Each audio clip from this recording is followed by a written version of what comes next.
बिस्मिल्लाहिर्रहमानिर्रहीम। अस्सलाम वालेकुम। मैं आप लोगों का मैथ्स टीचर सनाउल्लाह एक बार फिर हाज़िर हूँ। जैसे कि तकरीबन मेरा कोई छठा लेक्चर है तो मैं जो है बेसिक मैथ्स के हवाले से आप लोगों को पढ़ा रहा हूँ। आज हमारा टॉपिक होगा दो सेटों का फ़र्क यानी डिफरेंस ऑफ टू सेट्स। तो दो सेटों का फ़र्क हम कैसे जो है उसकी तारीफ़ करेंगे। दो सेटों ए और बी का फ़र्क सेट ए के उन तमाम अरकान पर मुश्तमिल होता है जो सेट बी से ताल्लुक़ नहीं रखते और इसे ए डैश बी या ए स्लैश बी से जो है ज़ाहिर करते हैं। In English we can define as the difference of two sets A and B consists of all the members of set A which do not belong to set B। तो देखें अब हम इसको चलते हैं एग्ज़ाम्पल की तरफ कि एग्ज़ाम्पल हमारे पास क्या है। ये है कि ए सेट जो है वो ताल्लुक़ रखता है बिलोंग टू और नेचुरल नंबर्स फ्राम 1 to 5 यानी 1 से 5 तक जो ताल्लुक़ रखते हैं।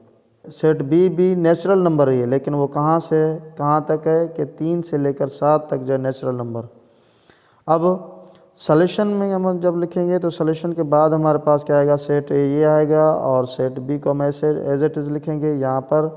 फिर हम इसको जब लिखेंगे कि सेट ए जो है फ़र्क सेट बी या ए डिफरेंस बी जो है वो यहाँ पर पहले ए सेट है तो हम ए सेट यहाँ पर पहले लिखेंगे, फिर फ़र्क, फिर इनके दरमियान फ़र्क की अलामत, फिर बी तो फिर इसके बाद बी लिखेंगे। अब हम देखते हैं कि ए फ़र्क बी जो है वो बराबर होता है कैसे हमारे पास 1 और 1 और 2 के। तो यहाँ पर हम दोबारा हम चलते हैं कहाँ पर, अपनी डेफिनेशन की तरफ कि दो सेटों यानी ए और बी का फ़र्क। अब जो दो सेटों यानी ए और बी हैं इनका फ़र्क जो हमारे पास ये है। तो यहाँ पर हम देखेंगे कि फिर कहता है कि सेट ए के तमाम उन अरकान पर मुश्तमिल होता है जो सेट बी में नहीं आते हैं। अब वो अरकान सेट के कौन से हैं, वो ये हैं जो सेट बी में नहीं होते, जो सेट बी में नहीं होते हैं, इनका ताल्लुक़ जो है सेट बी से नहीं है। तो इसको हम क्या कहते हैं, फिर इन दो जो जिनका ताल्लुक़ नहीं होता है वो हम यहाँ पर लिखते हैं। फिर ये जो है दो सेटों का क्या हो जाता है, फ़र्क हो जाता है।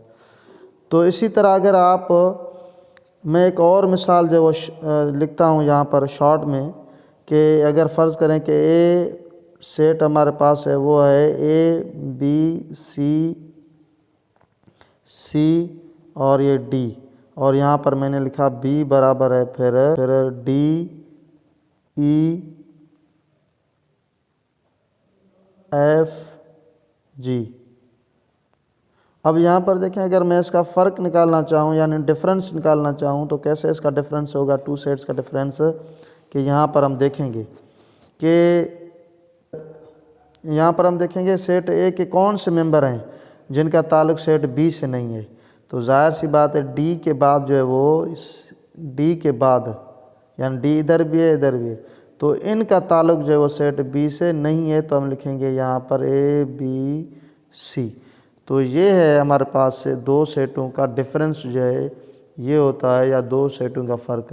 तो ये रहा दो सेटों का फ़र्क जो मैंने आप लोगों को पढ़ाया। अब अगला हमारा जो टॉपिक होगा वो होगा ये कि हम जो है दो सेटों से ज़्यादा की जो है वो हम क्या करेंगे, इंटरसेक्शन और उनमें यूनियन हम देखेंगे। और इसी तरह फिर सेट का कॉम्प्लीमेंट भी हमारा टॉपिक आने वाला है। तो ये तमाम चीज़ें मैं आप लोगों को वक्त गुजरने के साथ साथ जो सिखाता रहूँगा, आप इनको जो है देखते रहिएगा। आई होप कि मेरी बातें आप लोगों को ये समझ आ चुकी होंगी। मिलते हैं फिर अगले टॉपिक में।